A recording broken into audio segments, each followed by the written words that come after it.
বেডরুমেও একটা লাশ।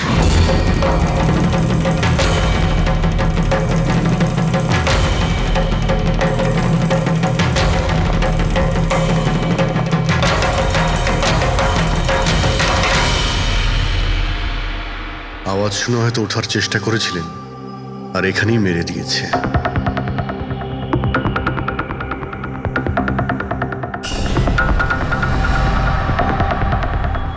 লকার থেকে কি কি চুরি হয়েছে আপনি কি জানেন কিছু? স্যার 10 কোটি টাকার হিরে ছিল। 2 সপ্তাহ আগে আমি পলিসিও করিয়েছিলাম, সমস্ত হিরে নিয়ে চলে গেছে। হিরে? স্যার, একটা অস্ত্র বাথরুমে।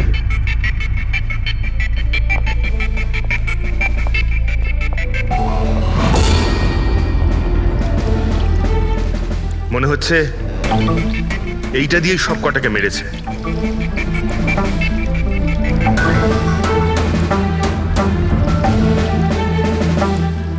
এটা খুব ভালো মতো পরিষ্কার করে দিয়েছে। তাও আবার সাবান দিয়ে। মনে হচ্ছে না এতে কোনো প্রমাণ পাবো। ভাই, এ তো একটা বিপজ্জনক খুন। প্রথমে 3-3টে খুন করে, আর তারপরে বাথরুমে বসে অস্ত্রটা পরিষ্কারও করে দেয়। সাইকোপ্যাথ। আচ্ছা, এই হীরের ব্যাপারে আরো কেউ কি জানতো? স্যার 3 জন লোক জানতো। কারা? আসুন দেখাচ্ছি স্যার। একজন তো ওনার ভাইপো কমলেশ, 2 জন এমপ্লয় ছিল, সতীশ আর স্যার মানিক। আসুন স্যার, আমি দেখাচ্ছি আপনাদের।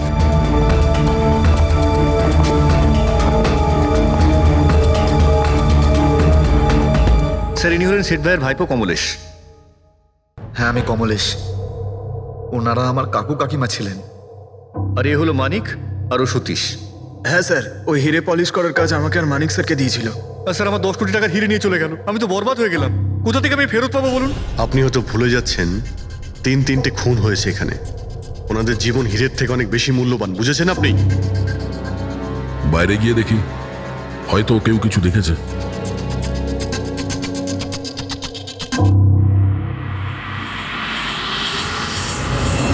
আমাদের কাল রাতের সিসিটিভি ফুটেজ চাই।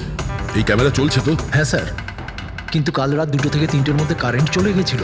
ওই সময়ে কিছু পাইনি স্যার, কিন্তু তার আগে আর পরে সব আছে স্যার। 2টো থেকে 3টের সময় কারেন্ট ছিল না, হয়তো খুনগুলো ওই সময়ই হয়েছে। কিন্তু কাল রাত 2টো থেকে 3টের মধ্যে কারেন্ট চলে গেছিল।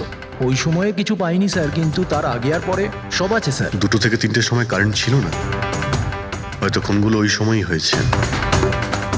আচ্ছা, এই সময় কোনো অচেনা ব্যক্তিকে তোমরা এখানে আসতে বা যেতে দেখেছো? স্যার, রাত 2:30টার সময় শেঠবাবুর প্রতিবেশীর বাড়ি থেকে 4 জন গাড়ি নিয়ে বেরিয়ে গেল স্যার। ওই ফ্ল্যাটটা কার? ওটা প্রেরণা ম্যাডামের স্যার। প্রেরণা ম্যাডাম আর ওনার বাবা মা ওখানেই থাকেন স্যার। গত মাস থেকে ওনার বাবা মা ওনার গ্রামে চলে গেছেন, আর ওনার গাড়ি নিয়েই সবাই গেছেন। হ্যাঁ স্যার, ওরা তাড়া করছিলেন, এছাড়া টেনশনও করছিলেন। আমরা বেশি মন দিতে পারিনি, আসলে আমরা কারেন্টের ব্যাপারটা দেখছিলাম। ওই গাড়ির ডিটেলস আছে তোমাদের কাছে? পেয়ে যাবেন। এই বাচ্চারা নিশ্চয়ই কিছু জানে এই ব্যাপারে। সব জায়গাতে অ্যালার্ট করে দিন, পালিয়ে যাবে কোথায় ওরা। স্যার, কিছু এমনিতে দেখি বা শুনিনি, কিন্তু একটা আজব ব্যাপার হয়েছে কালকে। মোটামুটি 1 ঘন্টা অবধি কারেন্ট ছিল না রাত্রে। হ্যাঁ স্যার, হ্যাঁ। স্যার, এটা প্রস এরিয়া, এখানে লোডশেডিং হয় না। কারেন্ট তো নিজে থেকে যায়নি। খুনি জেনে শুনেই পাওয়ার সাপ্লাইটা কেটে দিয়েছে।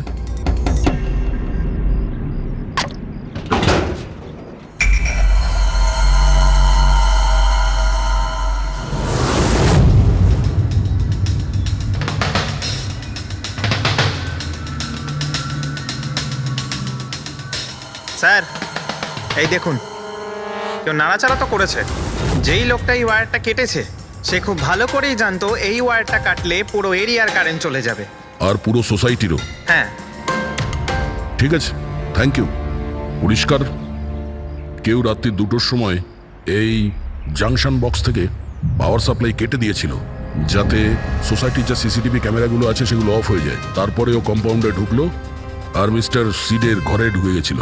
আর প্রায় 2টো থেকে 2:30টার সময় খুনটা করে, হিরেগুলো চুরি করে, আর তারপর ওখান থেকে পালিয়ে যায়। আর তারপর 3টের সময় আবার কারেন্ট চলে এলো।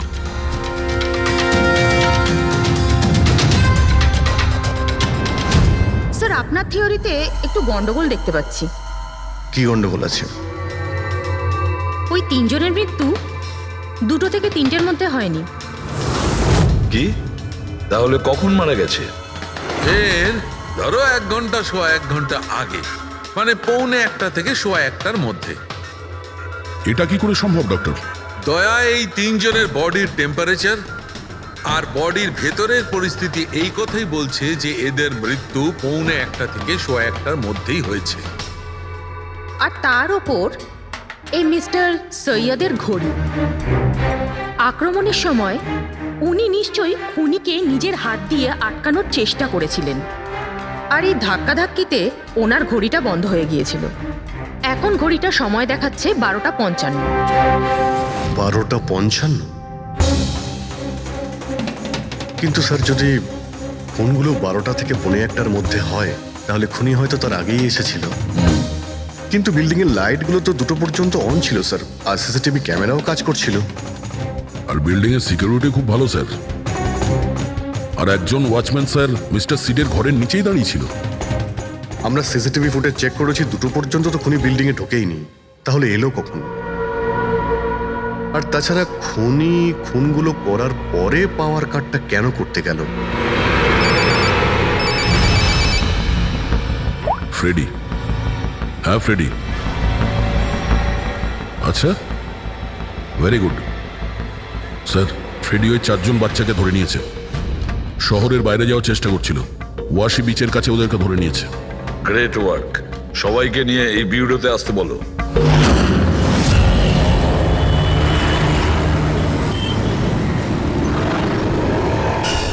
ওরা আমাদের জন্য মরে গেছে। এগুলো তোমরা ওই হীরের জন্য করেছো না? হিরে? হিরে? আপনি কোন হীরের কথা বলছেন স্যার? হীরের ব্যাপারে তোমরা কিছু জানো না? যদি নাই জেনে থাকো তাহলে মেরেছো কেন? হ্যাঁ স্যার, আমরা কাউকে মারিনি, ওই কাবারা মেরেছে স্যার। আরও আমাদের জন্যই এসেছিল, আমরাই ওকে ডেকেছিলাম স্যার। এই কাবারা আবার কে? ও একজন কুখ্যাত সিরিয়াল কিলার আর ডাকাত। এক মিনিট, এটা ওই 1940-এর কাবারা নয় তো? আরে, আমি এই ব্যাপার পড়েছি স্যার। ও শুধু লোকেদেরকে লুটতোই না স্যার, বরং তাদেরকে খুব খারাপভাবে মারতো। হ্যাঁ, উনি। আরে, ও তো মারা গেছে, বহু বছর হয়ে গেছে। তোমরা ওকে ডাকলে কি করে? আমরা একটা হিস্ট্রি প্রজেক্ট বানাচ্ছিলাম, তাই আমরা ভাবলাম যে সত্যি ডাকাতকে ডাকলে আরো ভালো হবে। তাই আমরা ওর আত্মাকে ডাকছিলাম, কিন্তু সবকিছু গন্ডগোল হয়ে গেল। যা কিছু হয়ে যাক, হাত ছাড়বি না।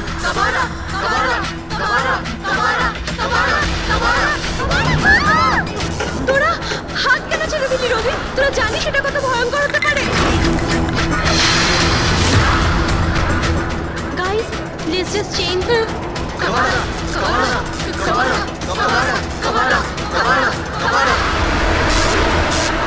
স্যার, তারপর হঠাৎ করে একটা শব্দ হলো, আর আমরা ওইদিকে তাকাতেই দেখলাম যে কাবারার ছায়া। ভূত ডাকছিলে তোমরা? চুপ চুপ। ভূতকে ডাকছে। আর তোমরা লেখাপড়া জানো তো? এই সমস্ত কথা বিশ্বাস করো?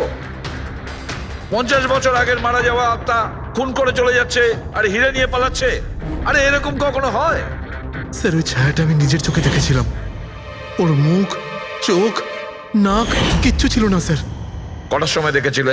স্যার, তখন 2:05 বাজছিল স্যার। আমি সেলফোনের টর্চ অন করেছিলাম, তাই সময় দেখতে পেয়েছিলাম। 2:05 মানে কারেন্ট যাওয়ার ঠিক পরপরই। তার মানে খুনি একা ছিল না, আরও কেউ ছিল ওর সঙ্গে। ওই কাবারা ছিল স্যার। হ্যাঁ স্যার, আমরা খুব ভয় পেয়ে গেছিলাম, আর আমরা ওখান থেকে মনিকার হোস্টেলে পালিয়ে গেলাম। স্যার, আসলে আমি আপনাদের থেকে একটা কথা লুকিয়েছি। অ্যাকচুয়ালি সেই রাতে বন্ধুদের ভয় দেখানোর জন্য আমি প্ল্যানচেট নিয়ে মজা করেছিলাম। টেবিলটা পা দিয়ে নাড়িয়েছিলাম আর ম্যাগনেটের সাহায্যে ব্লাড আর কাবারা লিখেছিলাম স্যার। সরি স্যার, কিন্তু এই ছায়ার ভয়ঙ্কর মুখটা আমি দেখেছিলাম, ওটা কাবারার আত্মাই ছিল স্যার। একটা কথা মনে রাখবে, এই আত্মা টাত্মা বলে কিছু নেই। পঙ্কজ, এদের সবার বাড়িতে ফোন করো, ডাকো এদের বাড়ির লোককে, বলো এদেরকে নিয়ে যেতে। কেমন? অভিজিৎ, এই ছেলেমেয়েরা তখন নিশ্চয়ই কিছু দেখেছিল, নিশ্চয়ই দেখেছিল। আর যা কিছু দেখেছে সেটা এই 3টে হত্যার সঙ্গে জড়িত। খোঁজ নিয়ে দেখতে হবে কে সেই ছায়া মূর্তি।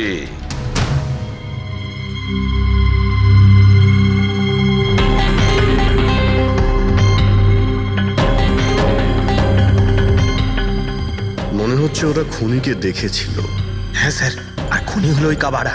আরে ভাই, ব্যালকনিতে গিয়ে দেখে আসি, কোনো না কোনো প্রমাণ নিশ্চয়ই রেখে গেছে কাবারা তোমার জন্য।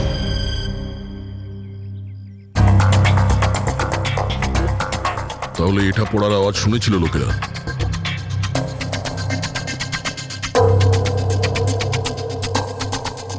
স্যার ওটা শেঠেদের ব্যালকনি, তো খুনি ওখান থেকে দৌড়ে এখানে এসেছিল, তখনই এই টপটা পড়ে গিয়ে ভেঙে গিয়েছিল। ওখানে গিয়ে দেখো তো।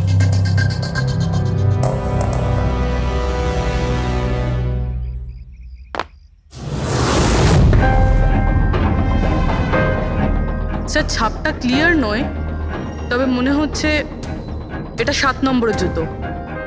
পা খুব ছোট, মনে হচ্ছে এর হাইট খুব একটা বেশি হবে না। যতই ও ছোট হোক না কেন, ও খুব শক্তিশালী। যেভাবে ও খুন করেছে, তোমার কি মনে হয় পঙ্কজ? কিছু বলবে? এই জুতোর চিহ্ন কোনো মানুষের, নাকি আত্মারাও আজকাল জুতো পরা শুরু করে দিয়েছে? না স্যার, আপনি যা বলছেন সেটা ঠিক, কিন্তু ওই নাক, কান, মুখ ছাড়া ওই ছায়াটা কি ছিল স্যার? এটা আর এমন কি ব্যাপার? তুমি নিজের মুখে এটা লাগিয়ে নাও। এই নাও, এই নাও। না চোখ আছে না নাক আছে, একদম ছায়া। আর অন্ধকার ছিল, তাই ওদেরও মনে হয়েছিল যে খুনি কোনো আত্মা ছিল। এক তো ওরা প্ল্যানচেট করছিল, তার উপরে অন্ধকার হয়ে গিয়েছিল, তাই এরকম ছায়া দেখলে তো ওরা অন্যরকমই কিছু ভাববে, তাই না? একটু ভাবো, আত্মার 10 কোটি টাকার হীরের কি প্রয়োজন? কি করবে ওদিও? এই কাজ কোনো আত্মার নয়, কোনো মানুষের। রাত্রি 12:55 মিস্টার সেঠ আর মিসেস সেঠ আর তাদের চাকর রামু, এই 3 জন খুন হয়ে যায় রাত্রি 2টোর সময়। জংশনের মিটার বক্স থেকেও তার টেনে ছেড়ে। আর রাত্রি 2:05 খুনিকে প্রেরণার ব্যালকনি থেকে পালাতে দেখে আদনান। এখন প্রশ্ন এটাই যে স্যার, খুনি বাড়ির ভিতরে ঢুকলো কি করে? আমাদের কাছে রাত্রির 2টো পর্যন্ত সিসিটিভি ফুটেজ আছে স্যার। দুপুরের পরে বাড়ির কাছে কেউ আসেনি, দরজা জানলা সব বন্ধ ছিল, কেউ এন্টার করতেই পারবে না। ব্যাপারটা তো এরকম দাঁড়ালো যে রাত 12:55 খুনি জাদু বলে বাড়িতে প্রকট হয়ে সবাইকে মেরে ফেললো। কি বললে তুমি ফেডরিক? কি বললে? বলিনি তো আমি, মানে ফেডরিক, তুমি একদম ঠিক বলেছো। খুনি এটাই করেছে, একদম ওই কাজটাই করেছে। মানে কাবারার ভূত? চুপ! কাবারার ভূত? আমি এটা বলতে চাইছি যে খুনি ওই খুনের রাতে ও আগে থেকেই উপস্থিত ছিল, বাইরে বেরোয়নি ও। তার মানে বাড়ির ভেতরেরই কোনো লোক? কিন্তু স্যার, বাড়ির তো সবাই মারা গেছে। অন্য কেউ, দয়া, অন্য কেউ ছিল যে খুনের রাতের আগেই রুমে আগের থেকে বসেছিল, বাইরে যায়নি সে। একটা কাজ করি আমরা, সিসিটিভি ফুটেজ চেক করতে হবে, দেখতে হবে খুনের 2-4 দিন আগে কে কে মিস্টার আর মিসেস সেটের ঘরে এসেছিল। দয়া, অভিজিৎ, তোমরা সেটের বাড়িতে যাও আর দেখো কোনো লুকোনোর জায়গা আছে কি না।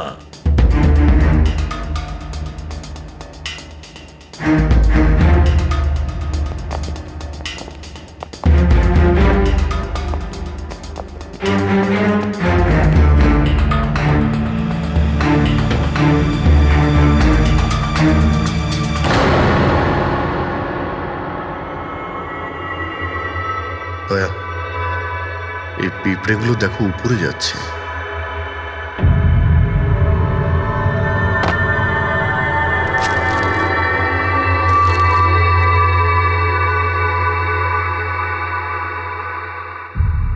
Dry fruits?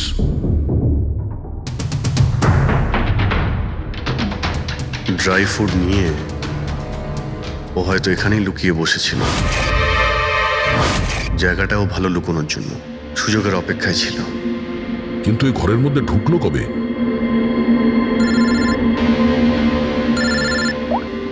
হ্যাঁ স্যার, ফুটেজ সোসাইটির অফিসে দেখে নিচ্ছি স্যার। হ্যাঁ হ্যাঁ, ফোনটা অন আছে, ফোনটা স্পিকারে আছে। পুরবি, স্যার কিছু জানতে পারলে কি? স্যার আমি খুনের রাত্রের থেকে 2 দিন আগের এন্ট্রিগুলো দেখছি, আর কিছু পেয়েছি স্যার। কি পেয়েছো? 2 দিন আগে স্যার চ্যাম্পিয়ন সেলস কোম্পানির একটা টেম্পো এসেছিল 10:15টার সময়।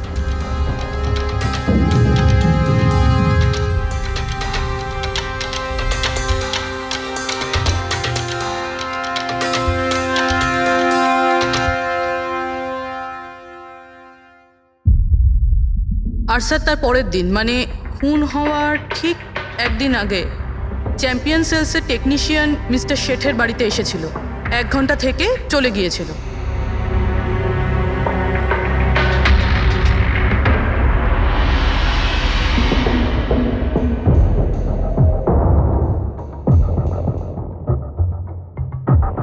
আপনি একটু বাইরে যান। দুজন এসেছিল ফ্রিজ ডেলিভারি করতে, আর দ্বিতীয় লোক হতে পারে ফ্রিজ ইনস্টল করতে, কিন্তু 1 ঘন্টার মধ্যেও বেরিয়ে গেছে। তার মানে এর মানে হলো যদি খুনি ওখানে ছিল তাহলে ও ওখানে কোনো প্রমাণ রেখে যাবে। শালুখাকে বলো ও যেন শেঠের বাড়িতে যায়।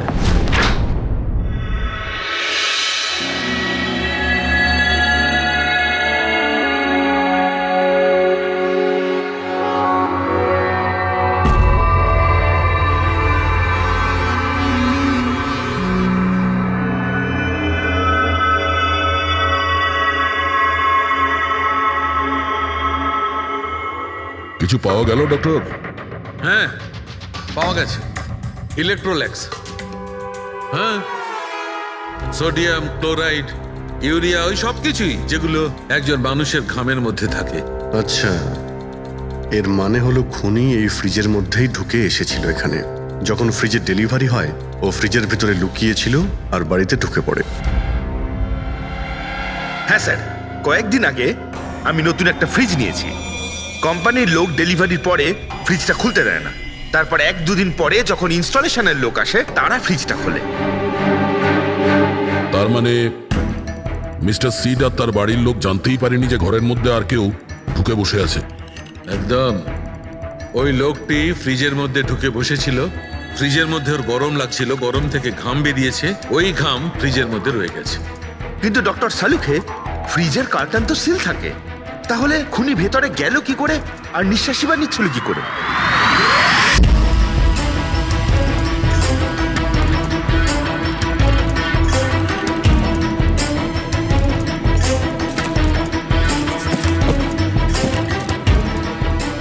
এই দেখো,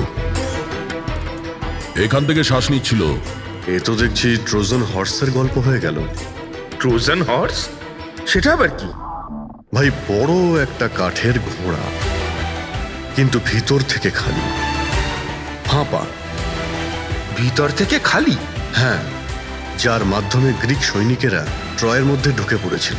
গ্রিক সৈনিকেরা বড় একটা কাঠের ঘোড়া ট্রয়তে পাঠিয়েছিল, যাতে আগে থেকেই সৈনিকেরা ছিল। ট্রয়ে পৌঁছানোর পরে সৈনিকেরা বাইরে বের হয় আর তারপর ট্রয়ের উপরে আক্রমণ করে। এই খুনিও একই উপায় অবলম্বন করেছিল আর সফলও হয়েছিল।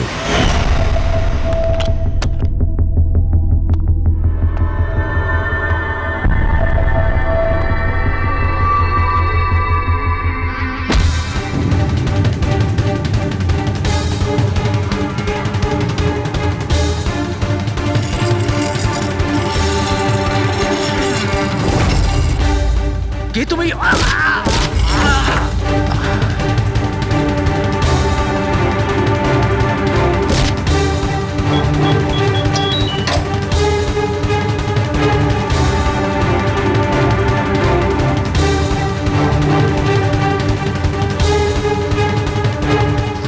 পালিয়ে যাওয়ার আগে ও নিজের হাত ধুয়েছিল, অস্ত্রটাও পরিষ্কার করেছিল, আর ঠিক 2টোর সময় ওর যে সঙ্গী নিচে ওয়েট করছিল সে পাওয়ার সুইচ অফ করে দিয়েছিল, আর অন্ধকারের সুযোগ নিয়ে ও এখান থেকে পালিয়ে গেছে। পালাতে গিয়ে ও ওইখানে ওই ব্যালকানিতে যায় যেখানে ও টপটা ফেলে দেয়।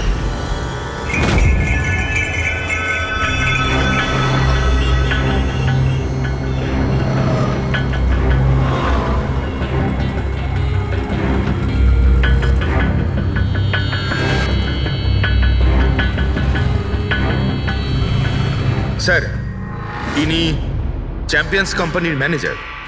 স্যার, আমি রেকর্ডস আবার চেক করেছি, শেঠজি আমাদের বহুদিনের কাস্টমার। আপনি ম্যানেজার? হ্যাঁ। আর তো তোমরা কৈলাস আর মানব, হ্যাঁ, স্যার। তোমরা ফ্রিজ ডেলিভারি করতে এসেছিলে শেঠ সাহেবের বাড়িতে, তাই তো? হ্যাঁ স্যার। আর তুমি রানা, তুমি ফ্রিজ ইনস্টল করেছিলে? হ্যাঁ স্যার। কিন্তু কি হয়েছে স্যার? মিস্টার সেট, ওনার স্ত্রী আর ওনার কাজের লোক খুন হয়েছেন। খুন? কিন্তু স্যার আমরা তো কিছুই করিনি স্যার স্যার আমরা তো অ্যাসাইনমেন্ট পেয়েছিলাম আমরা গোডাউন থেকে ফ্রিজ তুলেছিলাম আর ওনার বাড়িতে ডেলিভারি দিয়েছিলাম কিন্তু স্যার এটা তো আমাদের রোজের কাজ স্যার হ্যাঁ স্যার একটা কথা বলার আছে। ওই ফ্রিজটা স্যার একটু বেশি ভারী ছিল, প্রায় 30-35 কিলো বেশি ছিল স্যার।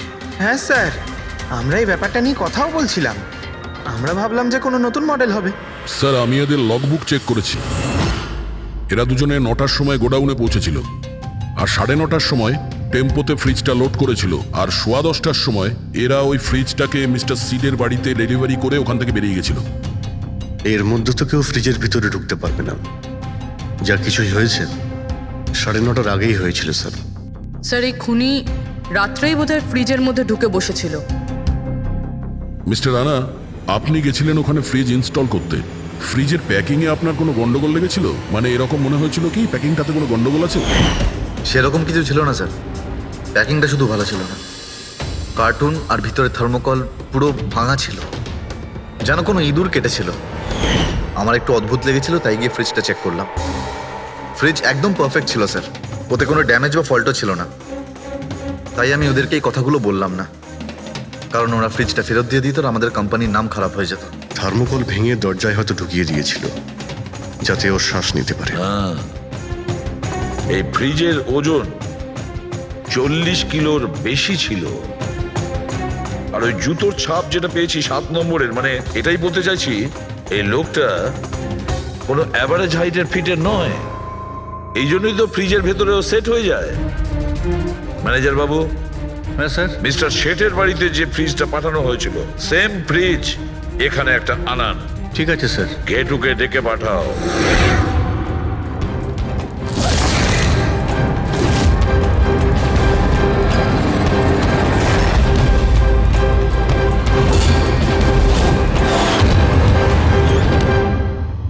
আপনি ডেকেছেন আর আমি চলে এসেছি।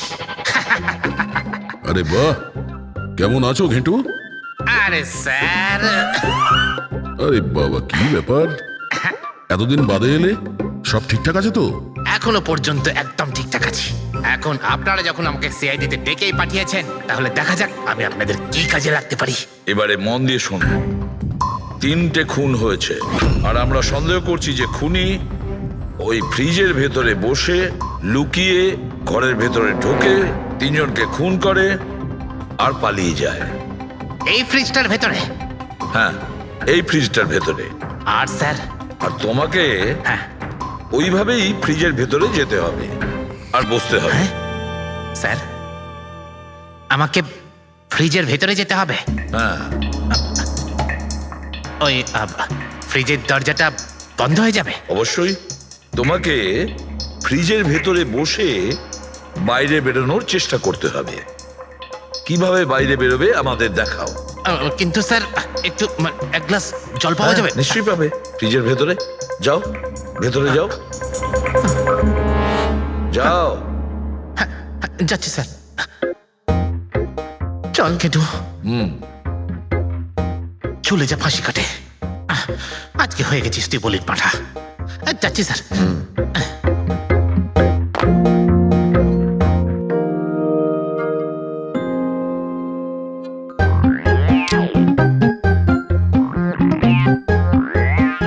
স্যার এই দেখুন, এবার দেখুন ঘেটুর চমৎকার।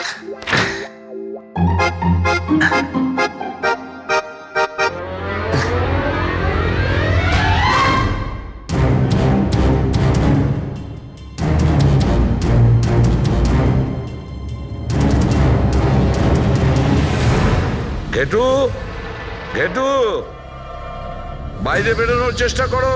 স্যার ভেতর থেকে খুলতে পারছি না, আপনাকে হেল্প করতেই হবে। ঘেটু, ঘেটু, বাইরে বেরোনোর চেষ্টা করো। ছুরি তো তোমার কাছে আছে। ঘেটু,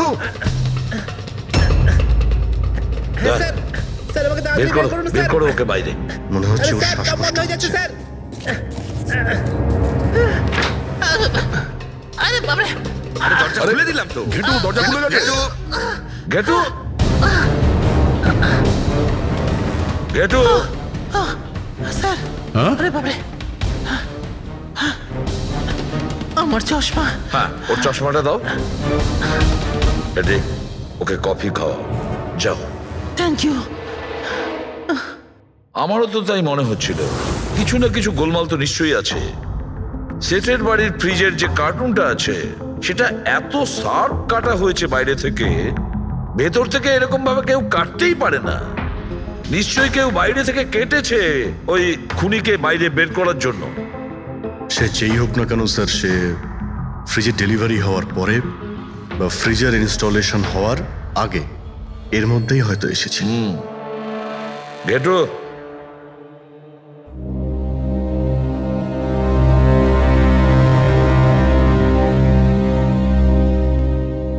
ঘেটু একটা কাজ করো, আমাদের ওই খুনি রোগা পাতলা 30-40 কিলো ওজনের হবে, তবে শক্তিশালী এমন কোন লোককে খুঁজে বের করো যার কাছে হঠাৎ করে অনেক টাকা এসেছে, যে জুয়া খেলে ফালতু অনেক কিছুতে খরচা করছে, এমন কোন লোক, সেই আমাদের খুনি হবে। স্যার, হ্যাঁ পুরবি। স্যার ফ্রিজের ডেলিভারি আর ইনস্টলেশনের মাঝখানে মিস্টার শেঠের ঘরে 3 জন এসেছিলেন। প্রথমজন হচ্ছেন পান্নালাল। হ্যাঁ, পান্নালাল সুরাট থেকে হিরে নিয়ে এসেছিল আর মিস্টার শেঠের বাড়িতেই ছিল। স্যার হিরো তো ওনারই ছিল, তাহলে উনি খুন করলেন কেন? হতে পারে ওই হীরের ইন্স্যুরেন্স করেছিল, আর ইন্স্যুরেন্সের কোম্পানি থেকে ডবল লাভ নেবার জন্য এই সমস্ত খেলা খেলেছিল। আর স্যার দ্বিতীয়জন হলো মানিক, ও মিস্টার শেঠের কোম্পানিতে কাজ করে। আচ্ছা, এই হীরের পালিশ তো এই করতো না স্যার, হতে পারে ওর হয়তো লোভ জন্মে গিয়েছিল। আর তৃতীয় জন মিস্টার শেঠের ভাইপো কমলেশ। হ্যাঁ স্যার, এই কমলেশ আসলে ওদের ওখানে থাকে না, ওর কোম্পানিতে কাজ করতো, কিন্তু হীরের ব্যাপারে কিন্তু ও সব কিছু জানতো। হতে পারে লোভে পড়ে ওদের সবাইকে খুন করে দিয়েছে। ঘেটু। হ্যাঁ বলো ঘেটু, বলো। স্যার একটা লোক আছে, ভিক্টর। স্যার ওর চেহারা সেম টু সেম একই রকম যেমনটা আপনারা বলেছিলেন। আর স্যার ও খুব সহজে ফ্রিজের মধ্যে এঁটে যেতে পারে। আর স্যার কয়েকদিন থেকে ও বেশ অদ্ভুত ধরনের কথাবার্তা বলছে, যেন যেন বড় একটা গুপ্তধনের খোঁজ পেতে চলেছে, অথবা ও যেন গুপ্তধন পেয়ে গেছে। স্যার ও খুবই পাগল আর রকচটা ধরনের মানুষ। শুনেছি কয়েক বছর আগে ও নাকি সিরিয়াল কিলারও ছিল। স্যার সব থেকে ইম্পর্টেন্ট কথা যেটা হলো, খুন যদি ভিক্টর করে থাকে তাহলে আমাদের হাতে বেশি সময় নেই স্যার। হয় ও দেশ ছেড়ে দিয়েছে, না হলে দেশ ছাড়ার মতলব ভাবছে। ভিক্টর তো একটা মাধ্যম, ওর পেছনে অন্য কেউ নিশ্চয়ই আছে। এই ভিক্টর দেশ ছেড়ে পালানোর চিন্তা করছে। পালিয়ে যাবে কোথায় স্যার? ওকে পালাতে দিলে তো ওর ফোনের লোকেশন থেকে জানতে পারবো কোথায় লুকিয়ে বসে আছে। অনেক পরিশ্রম করতে হয় সিআইডিতে। আর স্যার স্যার এখানেই কোথাও আছে তাই না? হ্যাঁ ঘেটু, ওর মোবাইলের লোকেশন ওই আশেপাশেই কোথাও দেখাচ্ছে। খুন করার পরে ওখানে লুকিয়ে আছো। ঠিক আছে।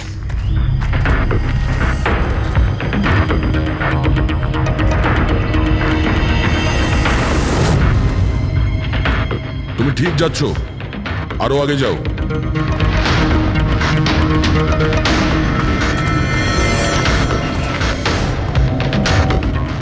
পঙ্কজ। স্যার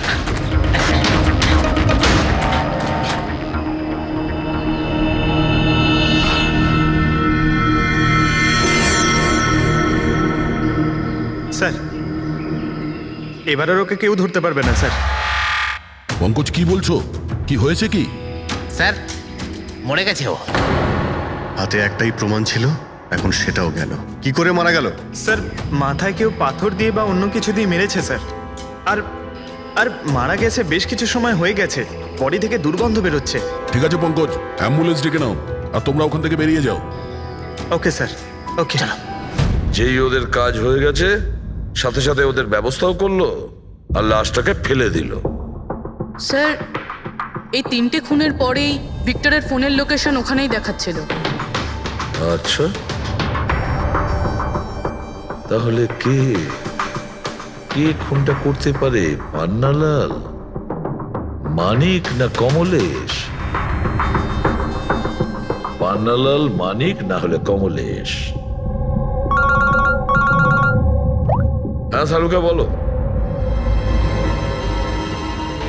আচ্ছা, ঠিক আছে, থ্যাংক ইউ।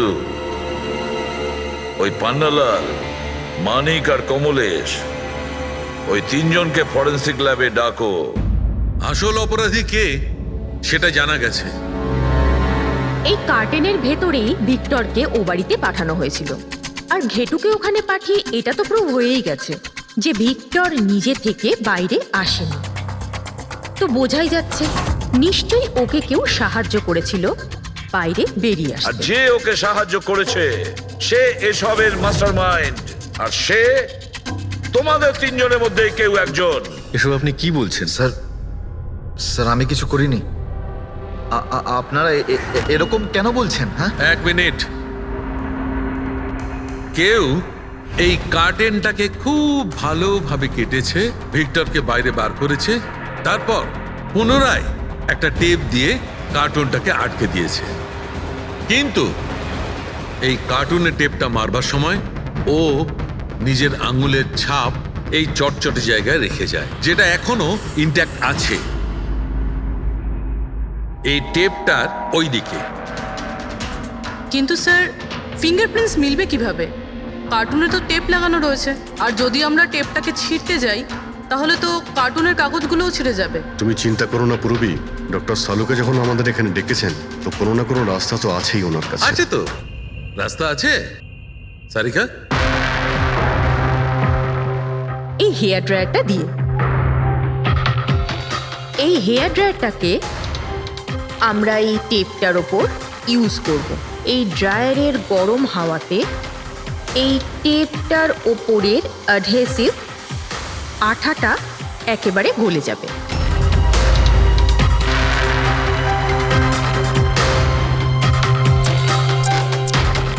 এই দেখুন, ফিঙ্গারপ্রিন্টস পরিষ্কার দেখা যাচ্ছে। আরে দারুণ করলেন সারিকা দেবী, সত্যিই অপূর্ব। ফিঙ্গারপ্রিন্ট একদম পরিষ্কার দেখতে পাওয়া যাচ্ছে। হ্যাঁ, এবার শুধু ওদের সঙ্গে ম্যাচ করে দেখতে হবে।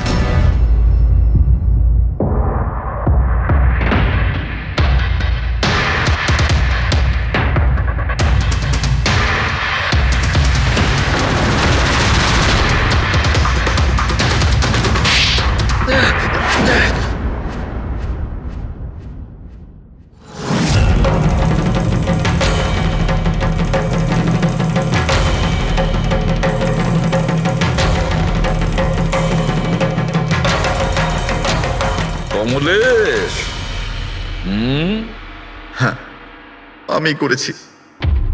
আমি ওই হিরেগুলোর ব্যাপারে জানতাম, আর আমি এটাও জানতাম যে ওরা একটা নতুন ফ্রিজ নিতে চলেছে। আর তখনই আমার মাথায় একটা প্ল্যান এলো। আমি ওই ফ্রিজটাকে ফ্রোজেন হর্সের মতো ইউজ করে ভিক্টরকে ওই বাড়িতে পৌঁছলাম। তারপর আমার হিরের লোভ হয়ে গেছিল। তারপরও রাতে বাড়ি এসে পৌঁছলো। তারপর সুযোগ দেখে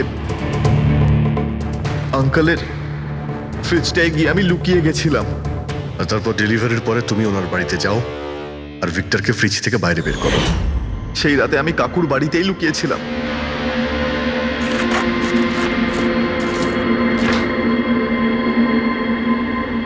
আর তারপর আমি ভিক্টরকে আবার বাইরে বার করে ওখানেই লুকিয়ে দিলাম। প্রায় 1.5 দিন মতো ওখানেই ছিল। বাড়ির লোক রাতে ঘুমিয়ে পড়লো, ও বাইরে বেরোলো।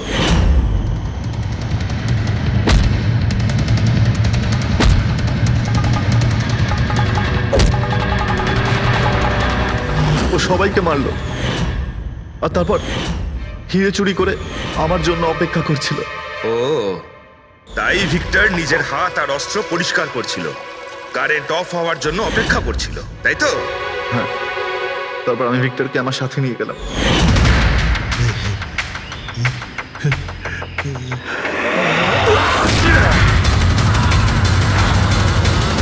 আর মারার পরে ওকে ফেলে দিলাম, যাতে আমার কাছে কেউ পৌঁছতে না পারে। এতটা ভেবেছিলে, এত বড় প্ল্যানিং করলে, কিন্তু তোমার ভাগ্য তোমাকে সাথ দিল না। এটা ভেবে দেখোনি তুমি যেই হও সিআইডিদের হাত থেকে তুমি নিস্তার পাবে না। প্রত্যেক অপরাধী কোনো না কোনো ভুল করেই থাকে, যেমন তুমি। নিজের ফিঙ্গারপ্রিন্ট এখানে রেখে গেছো না, ব্যাস ওটাই আমাদের কাছে যথেষ্ট ছিল। 4 খুন করেছো তুমি হিরে পাওয়ার লোভে। এবার নিজের কর্মফল ভোগ করো। কঠোর থেকে কঠোরতম শাস্তি হবে তোমার, হয়তো ফাঁসি।